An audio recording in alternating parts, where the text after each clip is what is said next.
What's good, y'all? It's your boy Ross back at again with another video, and WrestleMania weekend is finally over. Shout out to everyone that pulled up to the social beer garden both of these nights for WrestleMania 41. We appreciate everyone that was a part of our live stream watch party. We had a great time. Shout out to everyone that was watching us on Twitch.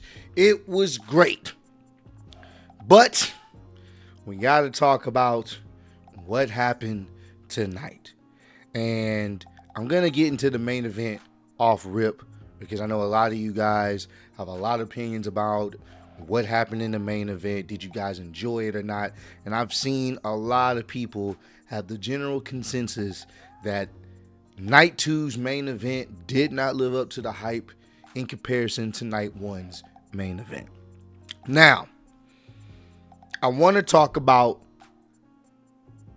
just the issue that is kind of been floating around, and it has been floating around for this whole main event storyline between John Cena and Cody Rhodes, essentially since The Rock came back into the picture and got involved in him wanting Cody to sell his soul. Cody didn't do it, obviously, and we got one of the most surprising, shocking heel turns in WWE history, in wrestling history. This wasn't a small moment. This was a monumental moment. This is one of those moments that go up there when Hulk Hogan turned heel and joined the NWO. It's up there of shocking moments, right? Aligning himself with The Rock, essentially selling his soul to The Rock. The issue that a lot of people have been having, the criticism that a lot of people have been having is, where's The Rock? Is The Rock going to show up? Is he going to be involved? We have no indication of The Rock. They haven't even really mentioned The Rock. Was The Rock even needed for this? And a lot of us was going to be patient and wait.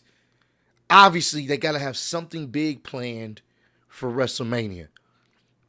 Obviously, you got to put on something, some type of like grand finale finish, considering what you're about to do here. I think a lot of people were expecting John Cena to win. It made sense for him to win. But how he went about it, how they went about it, I think it was lackluster in my opinion. I do.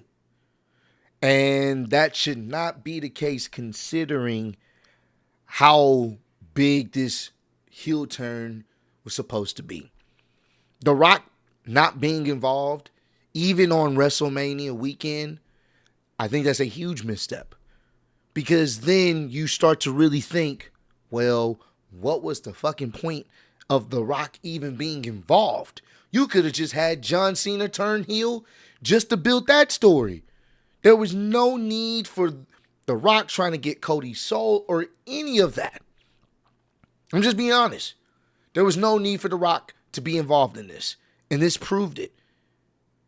But instead, we get Travis Scott. Travis Scott, once again, is a pivotal part for John Cena's whole heel turn. He's a pivotal part in that. He plays a part in that. And he is a pivotal part in John Cena winning title number 17. And there's no way some of y'all can't find a problem in that. I am okay with Travis Scott being there because a lot of us wanted to see him get his receipt. And we kind of sort of got it tonight. And I'm going to talk about it because this is going to be the first match I talk about because I need to go through this. Because I know a lot of you guys want me to get right to this match. And I'm going to talk about everything else that happened on this night. But essentially, he was the biggest part in helping John Cena win 17. Not Seth, not even The Rock himself, which you would think he would be involved in that, considering he's the one that brought Travis Scott on. That's so disappointing, bro. Not gonna lie to you. That's hella disappointing. I am okay with John Cena winning. I don't want nobody to think I'm not okay with it. It's just how they did it. It did not. It didn't meet my expectations. It's crazy to say this, but CM Punk was a part of the true main event for WrestleMania 41. He was. Because that triple threat match, that was the main event. That was WrestleMania worthy. The surprise ending, the great matchup, the history feud. This had the makings of being something great, but the story that they've told literally falls apart because the biggest reason this even happened, The Rock being involved, he's not even there. And what's make this even crazier, Night 2 started off so damn good. It was looking like, okay, Night 2, we're about to get, this is WrestleMania right here. Outside of the main event for Night 1, we're about to get some heat. This is WrestleMania right here. This card is delivering, and it was. And it's crazy to say the main event didn't hit like it needed to. But enough of me talking about it. Let me go into detail as much as the notes I was able to take because I wanted to get this out first because we know everybody's going to be talking about this. So I appreciate y'all, staying up. I'm going to try to drop this video tonight, or, it's going to be sometime maybe right around 1 o'clock-ish, whatnot. So everyone that's up watching this right now, I appreciate y'all, man. So we're going to get into the main event first because I know that's what we need to talk about because this is insanity. So we got, obviously, John Cena versus Cody Rhodes. John Cena comes out there. And I did appreciate some of the stuff that happened in this match. John Cena coming out there, no flashy lights, no fancy colors on his shirt. Just John Cena on the Titantron and John Cena on the ramp in all white font, black background. That was it. Plain, vanilla, nothing exciting about it. I was like, okay, I'm here for it. Cody Rhodes comes out there with people on motorcycles, like the dirt bikes. People were riding up the ramps on, just on dirt bikes. And then Cody Rhodes rises up and he has the mask that he had like last year, but then it pops open like the Iron Man mask. So I thought that was pretty cool. Comes out there. He's doing his last woe as champion. I'm over there getting ready for it.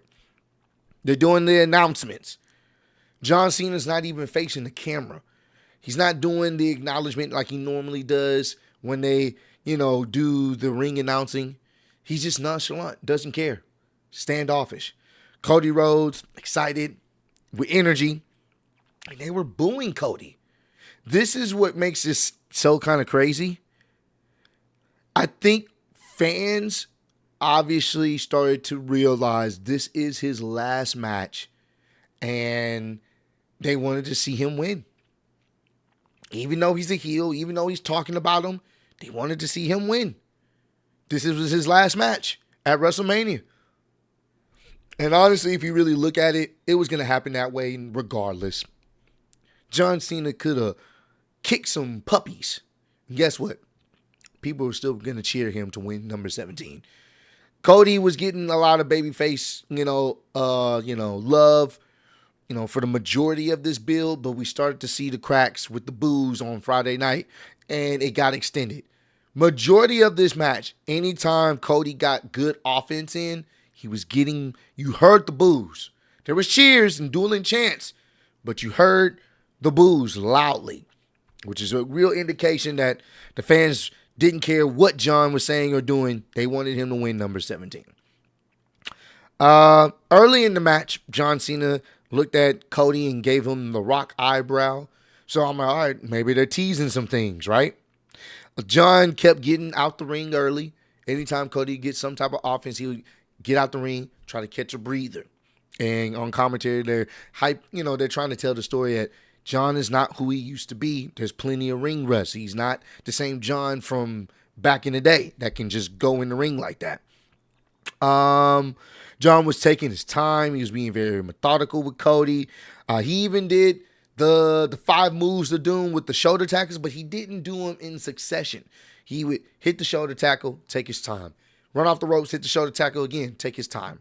And then he even did the you can't see me, but he did it to the crowd. He did the 5-knuckle shuffle. He's just taking his time. And I appreciate him just not doing what he normally does. He's just being like real methodical, slow, smirking at Cody, basically being smug, a heel. Early in the match, John hit Cody with the first AA. You knew it was going to be multiple AAs hit on Cody tonight. He kicked out.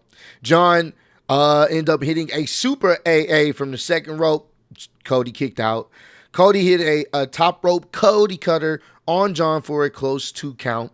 Then John hit the third AA and put him in the STFU. It didn't look good. John's submission hold still doesn't look good because you can clearly see the space where Cody's head's in. So he's not putting any torque on the neck. It's just space. So Cody can just move around. And it in my opinion, it didn't look good in this particular match. Cody hit the crossroads, but the ref had got knocked out. Or like prior to that segment, you knew the ref was going to get knocked out, so I was kind of waiting for the shenanigans to begin. But he hit the crossroads for like an infinite count. Ref was knocked out. Then John, while the ref was knocked out, exposed the turnbuckles, and Cody got his head drove into the turnbuckles twice while the ref didn't see it, and then hit with the AA, and he kicked out. Now I'm like, all right, we're getting somewhere. It's picking up. You know how this goes when, boys is kicking out of multiple moves that they shouldn't be kicking out of, or, going off of adrenaline. Then Travis Scott music hit. Travis pulled up. I'm like, all right, it's receipt time. I'm here. I'm on board still. Even though the match was kind of okay, John wouldn't, you can tell John his best years are behind him in this particular scenario, but it was okay. But we knew we're still on this train ride because we know we had an idea of where things could possibly go, right? Travis Scott come out there. There's a situation where Cody has John Cena in a combination pinning situation, and his refs count 1, 2, and that's when Travis Scott pulls out the referee. Let me see what spot that was. Oh, yeah. Cody had hit the crossroads on John Cena, and match probably would have been over, but Travis Scott pulls out the ref. That's when Travis gets in the ring, and it looks like he's about to slap Cody again, but no, Cody wasn't having that. Puts Travis Scott in the crossroads, hits him with it, and, obviously a lot of us enjoyed to see that visual. But then afterwards, Cody turns around. John Cena runs up at him trying to hit him with the title, and they're fighting over it. They're fighting over the WWE Championship, and then finally Cody gets the title. And this is where John's prophecy came true. On Friday night, John clearly said there's going to be a moment where you're going to have to choose. Either you listen to the fans or you do what you need to do to win. Now, the fans were kind of still booing Cody, so if he was listening to the fans, he probably should have whacked John Cena over the top of the head with the championship. But instead, he has the opportunity to do it. He doesn't do it. He hesitates. He looks away. John Cena kicks him in the balls. John Cena picks up the title, runs at him as Cody stands back up, hits him with the title, throws the title out. Ref comes in. 1, 2, 3. And John Cena is your 17-time world champion. And Cody Rhodes' reign as the undisputed champion comes to an end. And John got a huge pop. Huge pop. I think there was a thank you, John chant. And he's the bad guy here. Now, here's the thing. The decision was right. The execution in my opinion, didn't land like I was expecting it. Because essentially what you're telling me here is Travis Scott, who's not a wrestler, but y'all play a song fucking every Monday Night Raw, but who's not a wrestler, is a big focal point on why John Cena won his 17th world title. Not The Rock, who's pulling the strings supposedly, who's okay with, John Cena being on his side. No mention of that. Travis fucking Scott. And then at the end, Travis Scott and John Cena are holding up each other's hands. What? And then you got Cody just slink off to the rampway. The thing here to me, Cody went through hell and high water last year. Took every fucking finisher move known to man. And you telling me that that's the best way we're going to end his title reign? We're going to kick him in the balls, hit him with the title, and then that's it. Ain't no extra interference. Ain't no distraction by The Rock. Nothing, just Travis Scott. That's it.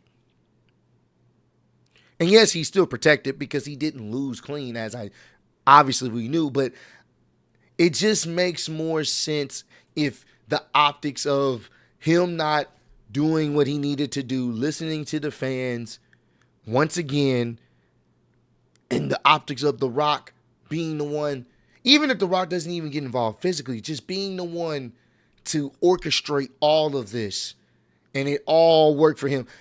Take the Seth Rollins fantasy booking out of it. Keep him separate. That works if it does. If it don't, it don't. Him needing to be there, in my opinion, is the most important part of this entire situation. I'm just being honest with you. I think that was a misstep. Because if you take The Rock, out of it, you get the same result. You do. You get the same match. Does that make it any better? Maybe, maybe not. I think fans' expectations would be different because we wouldn't have been expecting something that they had been trying to tease us with for so long. So maybe, the reception of this match would be a lot different because we had been expecting something in regards to why he really sold his soul, essentially. And we never got that. And I think that's a misstep, in my opinion. I've seen somebody say you can't have an Avengers Endgame at the end of every WrestleMania. This ain't about that. It's not about that. It's about paying off stories that you guys have essentially set up for us to be invested in, only for us to get to WrestleMania, the show of shows. This is it. And we get what we want, but it just comes off like, well, then none of this selling your soul stuff was necessary. And to those who are trying to play the point of, well, this is exactly what John said, he's going to ruin wrestling. We're not doing that, bro. You can ruin wrestling and have a cohesive fucking story. He's a heel. Of course he's going to do that regardless. Make the story make sense. That's all I'm saying. I just had to get that out of there because a lot of people are talking about it, and in my opinion, I just feel like they kind of dropped the ball on this main event. Night one main event, it still clears. And this one was okay. This wasn't even bad. The right person won. I just think they executed it in a lackluster way. And honestly, keep it a buck, The Rock doesn't need to be involved in no more storylines if he can't really truly be involved in it. Because now we just we wasted our time. Expecting it or hoping it, whatever, it was a waste of time. But John Cena is your 17-time world champion. I'm interested to see what he has to say. I'm interested to see what Cody has to say. There's still some interest level there. But I just wish they would have executed it differently. So, main event was okay, but I was expecting a lot more. All right, now let's get into the rest of this card, because the rest of this show was pretty fucking fantastic. We're going to start off with, obviously, the triple threat match between Io versus Rhea and Bianca. They fucking killed it. This was the best way to start off night 2. I mean, this triple threat was fantastic. It seems like the triple threat matches, man, night 1 ended off really well, and night 2 began really well. Like, this was really good, bro. Io wasn't having a disrespect early. They were both trying to mush her in the face as Rhea and Bianca was facing off. Io wasn't trying to have that. At one point, Io went for a double pin on both of them. Then Bianca, throughout the match, was getting a lot of boos. Anytime she was getting some good offense in, the crowd was actively booing her. Don't know fucking why, but they were actively booing her anytime she got offense in. There was great fast-paced action between all 3 of these ladies. Io went for a moonsault. Rhea got her feet up as she was about to land, and Bianca ended up catching her and hit her with the KOD, and Rhea broke up the pin. Right there, that was a nice close fall. Looked like the match was about to end. Then Bianca started going off on Rhea. Crowd was booing her. Bianca ended up hitting, this is at the end of the match, Bianca ends up hitting the KOD on Rhea. Actually, before this, I want to say Rhea was on the top rope with Io, and Io ended up like getting her head slingshot into the ring post. So Bianca gets Rhea in a KOD from that position, from the top turnbuckle. She gets Rhea in the KOD position. She hits it, and she's going for the pin, and that's when Io comes off the top rope. You don't see her. The camera don't show. Comes off the top rope, hits both of them, and ends up pinning Bianca for the 1, 2, 3. Bianca WrestleMania streak is over. Io retained. She was the right person to win there. I enjoyed this match. The ladies showed out. Looks like they may do something with, we're probably going to get that rematch with Rhea and Io at Backlash, because Rhea didn't get pinned there. I didn't think she was going to get pinned because Rhea already just got pinned for the title not too long ago, so they weren't going to hit her with another pin. But yeah, Io retains. Right person won. Great way to start off the show. Next follow-up match, Drew versus Damian Priest in the Sin City Street Fight match.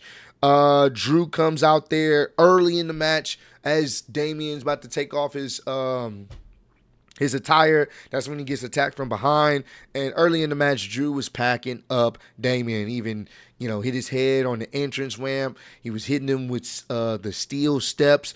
And Drew is just so fucking good. He did what he did last year. Apparently, Drew's brother was in the front row. So he got his phone as he laid out Damian Priest, and he took a picture next to him as he was laid out, then tweeted it out, and then gave his phone back to his brother. And then when you went on Twitter, he actually tweeted it out. I was like, Drew's fucking great. He did the same thing last year. He doesn't learn his lesson, but he's fucking fantastic. At one point, there's a table set up on the inside of the ring, and then there's 2 tables set up on the outside of the ring by the announcer's table. And Damian hit a razor's edge from while Drew was on the top rope. He got him in the position to hit him with the razor edge and threw him through the table that was in the ring. Then they brought steps into the ring, the steel steps. Drew hit the Future Shock DDT onto the steel steps. Nice, beautiful, brutal setup. Drew's back was all kind of scarred up from that. They were throwing some stiff shots at each other. And then at one point, Damian went for old school type, on the top rope. And that's when Drew, being the smart person that he is, just pushed him off. Damian went through both tables. Holy shit moment. Then Drew got Damian into the ring. They had set up a chair by the turnbuckle, and he put Damian's head by the chair, and Drew hit a claymore to Damian Priest while his head was next to the steel chair between the ropes, and that was it for the 1, 2, 3. Drew wins. The right person won. This was great. Great match. At this point, Night 2 is 2 for 2. No pun intended. Next, we have the Fatal 4-Way match for the IC title with, I want to say, Penta versus Finn versus Dominic versus Braun Breaker. Braun Breaker is him. He showed out tonight as I expected. Earlier in the match, Dom got speared and obliterated by Braun Breaker, and Finn ended up breaking up the pin there. Braun was hitting a suplex on both Dom and Finn at the same time. They were trying to suplex him. He ends up reversing it and suplexing them. This is where things started to get really, really good. Action was going fast-paced between all these guys. But Dom had saw Finn Balor in the ring. He was kind of dazed. And Dom went for the 619. The crowd popped for this. He goes for the 619, but then Finn Balor stops him, catches his leg, starts stomping him out. Carlito got into the mix. He was trying to help out. He was throwing people out the ring and stuff. And it looked like he was going to put Penta through one of the announce tables. But then you see Braun Breaker on the other announce table. Now, I want y'all to know the announce tables are not connected. One's on the opposite side, the other's on the other side. Braun Breaker gets on the other table, runs, jumps. He jumps from the other table, clears it, and spears Carlito through the table. Another holy shit moment. Braun Breaker is just built different, man. But ultimately, towards the end of the match, Finn ends up hitting the coup de grace on Braun. And then as he's going for the pin, Dominic's still on the other side of the ring. He got hung up on the top rope. So Finn Balor hits the coup de grace. He's going for the pin for the 1-2, but then Dominic on the other turnbuckle jumps off the top rope, hits the frog splash on both of them, and ends up pinning Finn Balor for the 1, the 2, and the 3. And Dominic Mysterio is your new IC champion. This is his first solo championship in WWE, and he got a huge pop. I popped for Dom. This was crazy. We are in 2025 and people are cheering for Dom. I am telling you now, Monday Night Raw, they're going to chant, "You deserve it," to Dominic Mysterio. Watch. This was great. Got a huge reaction from the crowd. Huge pop. That was awesome, bro. That was fucking awesome. Great Fatal 4-Way for the IC title. That was fantastic. 3 for 3 at this point. I'm thinking, all right, this is going to be an all-time classic WrestleMania. So, Randy Orton comes out there. He's trying to figure out who is going to be a mystery opponent. Who's going to step up to face him at WrestleMania. A lot of people were thinking Rusev. But all of a sudden, they zoom in on the camera. And then you see the TNA champion, Joe Hendry. Huge pop. Everybody's singing his song, "I Believe in Joe Hendry." Joe Hendry came out there, made his WrestleMania debut against Randy fucking Orton. Was not expecting that, and it was fun. This was a fun match. We knew Joe Hendry wasn't going to win. I mean, anybody that came out there wasn't going to beat Randy Orton. But this was a fun match. I enjoyed this for what it was. I didn't even really take it seriously. I love the continuous zoom ins as he turns around Joe Hendry. And he did that one too many times because he's hyping up the crowd and he turns around. And the way they framed this up, that's when Randy comes out of nowhere and hits him with the RKO for the 1, 2, and the 3. It was a fun match. I enjoyed it. Like I said, it was a great surprise. That was a WrestleMania moment for sure for Joe Hendry. I think that was actually dope. And afterwards, Randy Orton helps up Joe Hendry, hits him with another RKO. He does the same thing that Joe Hendry does, raises up his hands and turns around and hit the Randy Orton pose. It was fun. That was a great time. That, it wasn't nothing to be taken seriously, honestly, because we know the original plan was to have Kevin Owens be out there, but unfortunately we couldn't have that. I think if they would have had Kevin Owens and Randy Orton go out there, I think that would have been another banger match, and they probably would have been 4 for 4, in my opinion. No pun intended. Next, Logan versus AJ Styles. Now, here's the thing about this match.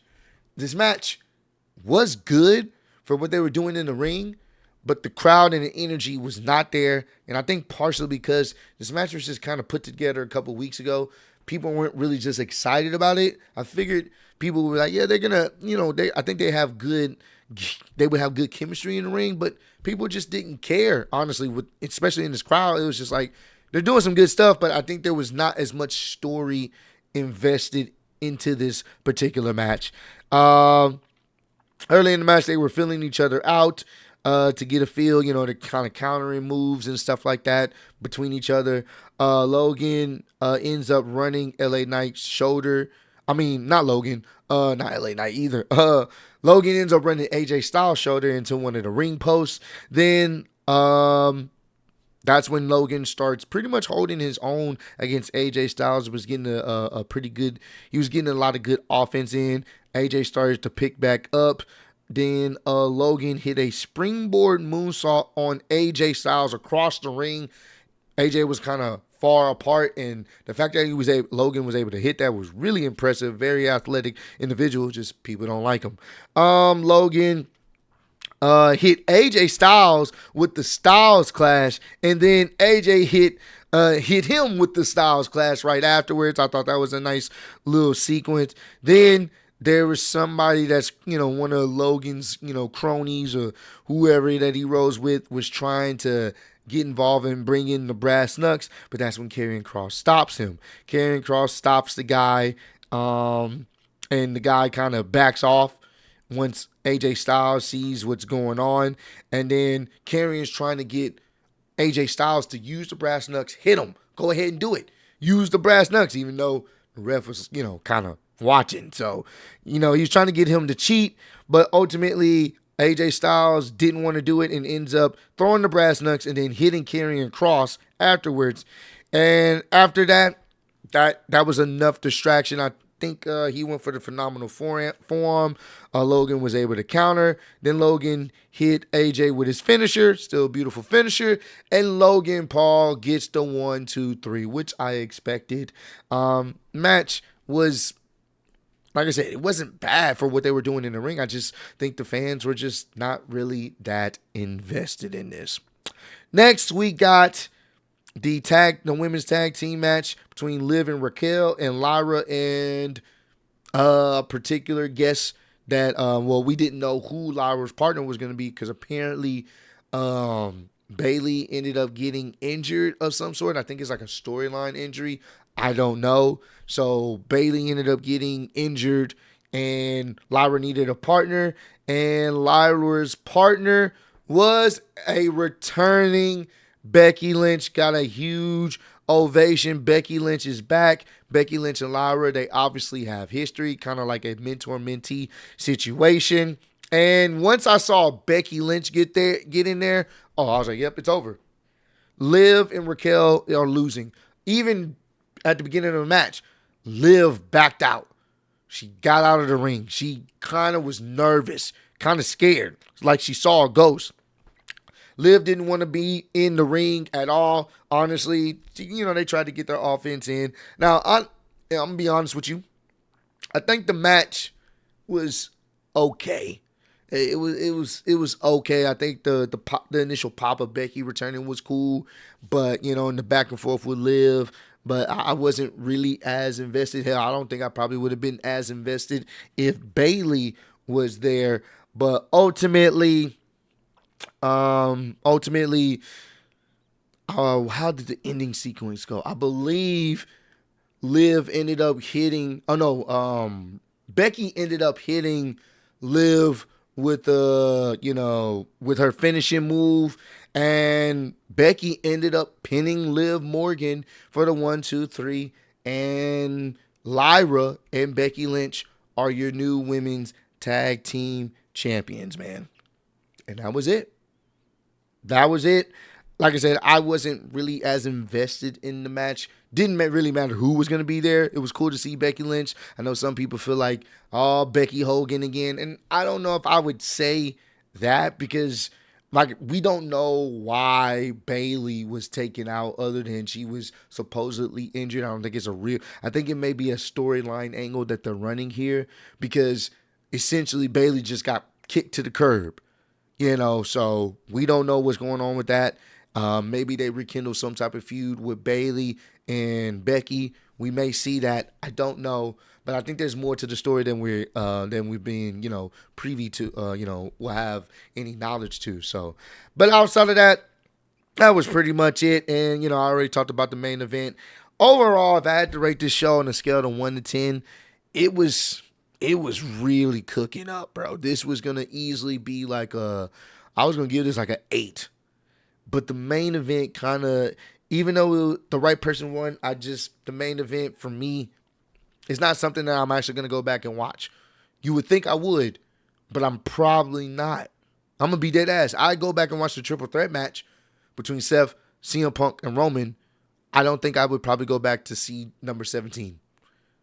Just being dead ass because of how they did it. So, for night 2 for me,